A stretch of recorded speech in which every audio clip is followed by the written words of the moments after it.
Sabeu qui és Jaume I? Sí, clar que sí. Segur que l'heu vist, llegit i estudiat moltes vegades a l'escola. I tal volta coneixeu la història de com va entrar a la ciutat de València. Fa ja més de 800 anys. Voleu que vos la conte? Apa, doncs, la història fa així.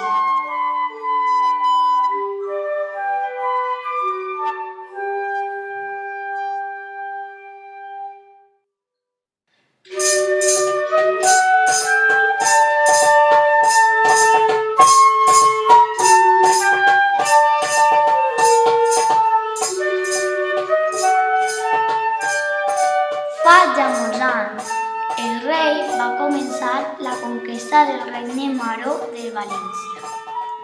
I quan va prendre la plaça de Borriana, envià ambaixadors a negociar un tracte amb el cai dels sarraïns valencians. Ell, mentrestant, esperaria a Borriana a recer la seva tenda, que era la més gran, bonica i alta de campament. I esperant es trobava quan un bon dia les oronetes que volaven desconcertades entre les tendes multicolors del campament anunciaren l'arribada de la primavera. I sabeu què va passar? Que una oroneta va triar la tenda del rei per a bastir el seu niu al voltant del parc del mig.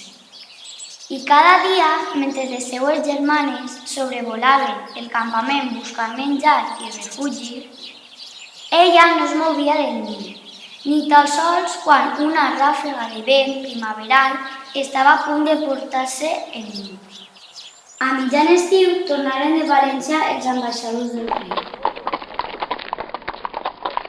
Senyor, venim directament des de València per fer-te arribar les noves de les negociacions amb el CAI.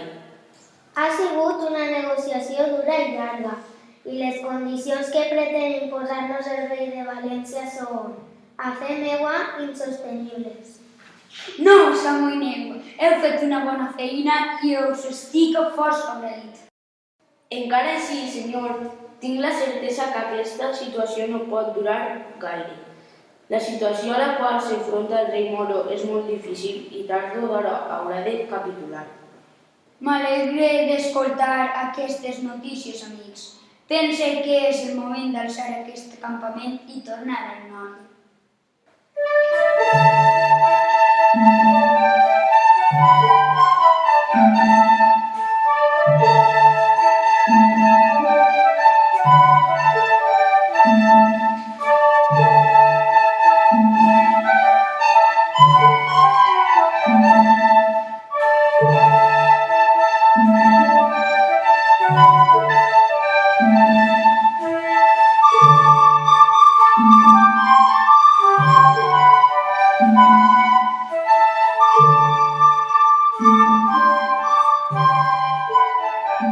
I l'endemà de matí, el rei Jaume va manar als seus escuders que arreplegaren l'equipatge, les armes i la tenda.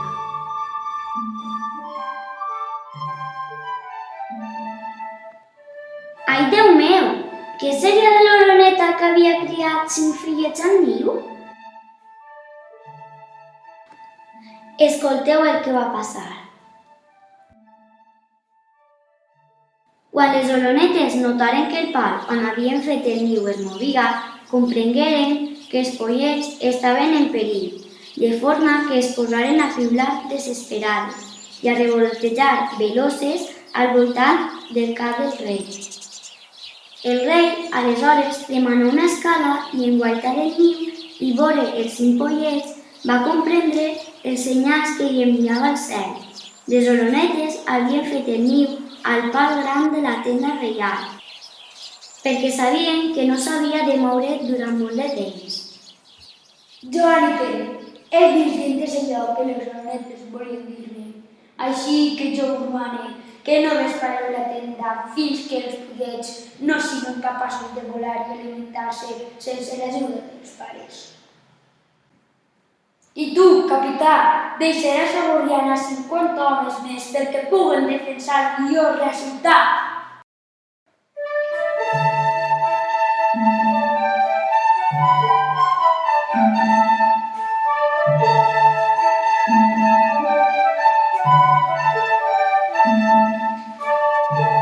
Després d'haver pres Borriana, les tropes de Jaume anaren ocupant les terres que hi ha entre l'Ebre i la ribera del Xúquer, fins que un dia... Senyor, allí davant teniu un puig, que els moros anomenen Tenesa. Ens trobem només a 2 llegües de València. Per fi arribem a la ciutat més preada. Fixeu-vos bé, perquè vull ocupar aquest pujolet i des d'allí fer l'assalt definitiu a la ciutat. Anem!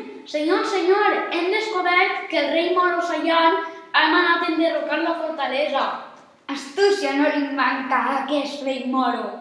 Així ens impedeix ocupar-la. Perquè podem reconstruir la fortalesa i, a més, continuar cap al sud. Amics, que València ens espera! Així fou com a l'estiu de 1236, el Puig de la Cebolla, com anomenaven ara els cristians, tornava a ser una plaça forta. Però, a l'hivern d'aquest mateix any,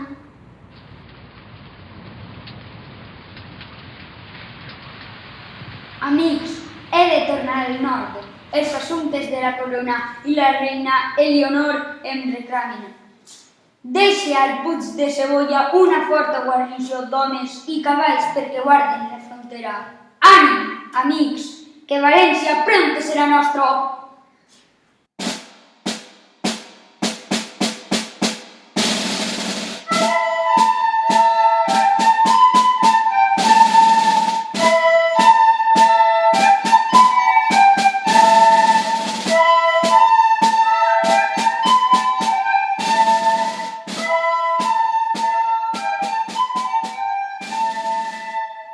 al cap d'un temps i mitjançant el papa, Jaume I es va divorciar d'Elionor de Castella i es va casar amb la filla del rei d'Hongria, de només 16 anys, la jove Violant. I mentre que el rei es casava amb la Violant a Barcelona, al Puig de la Cebolla,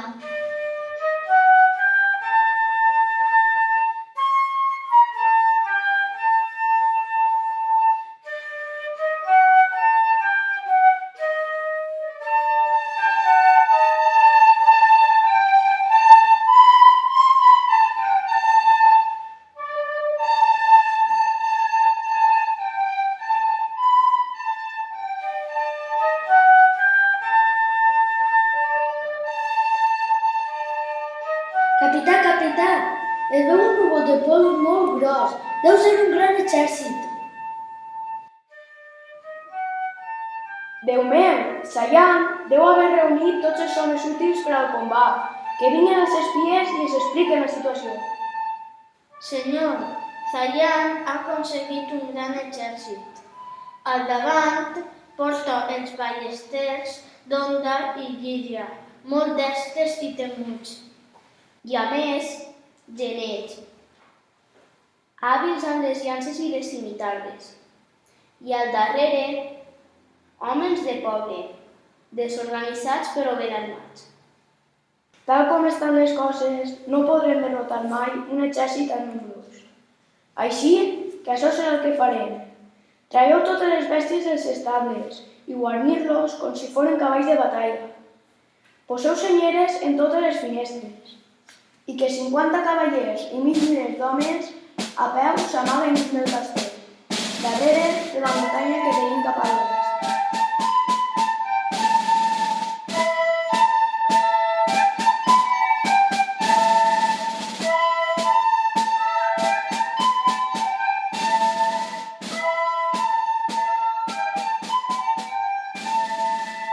Guillem d'Entença, capità de les tropes del cul de la Cebolla, volia fer creure als sarraïns que eren molts els cristians en el Puig, a més de mantenir tropes alerta per si calia durant la batalla.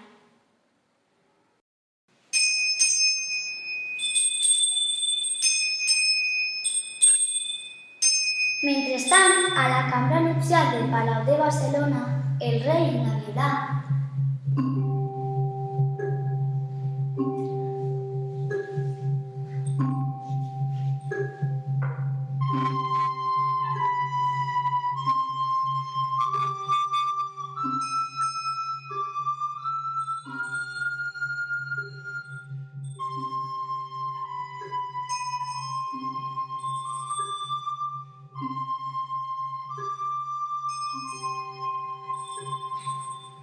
Mira, Violanta, unes oronetes han començat a bastir un niu al sostre. Que curiós, no havia vist jo mai que ho feien d'aquesta forma tan estranya. Però, guaita, estan desfent el niu a cops de bec. Senyor, porten homes del Puig de la Cebolla. Demanen auxili perquè són atacats per les tropes de rei Sallant i no tenen prou homes per a defensar la fortalesa. Això volien dir-me les oronetes, que el Puig de la Cebolla està en perill. Aquest era el seu missatge.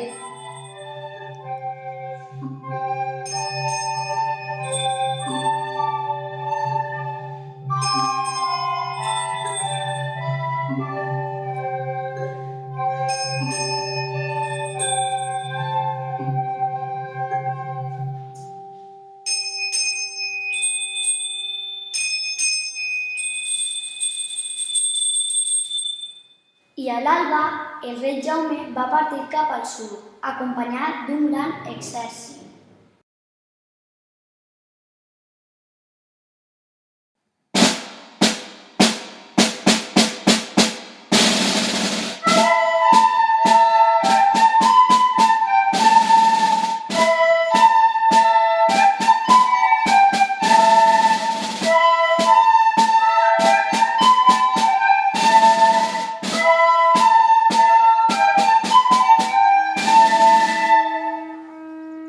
Al Puig de la Cebolla s'estava lliurant una gran batalla. Com més difícil era la situació de les tropes cristianes, que havien començat a replegar-se desordenadament, un núvol més negre que els altres es va esgarrar i una veu poderosa que pareixia la del rei Jaume va cridar: «Vergonya, cavallers, vergonya!» Al mateix temps, milers d'oronetes van caure sobre els caps dels cavallers que esperaven amagar les ordres de Guillem d'Entença. Desconcertats, els cavallers baixaren a galop de la muntanya. En sentir-los i veure'ls arribar, els sarraïns fugiren a la desbandada i guanyaren la batalla. Al cap de pocs dies arribaren les tropes cristianes encapçalades per Jaume I i Naviolant. I l'endemà començà el setge a la ciutat de València, que després de moltes escaramusses i de llargues negociacions va capitular el dia de Sant Donís de 1238.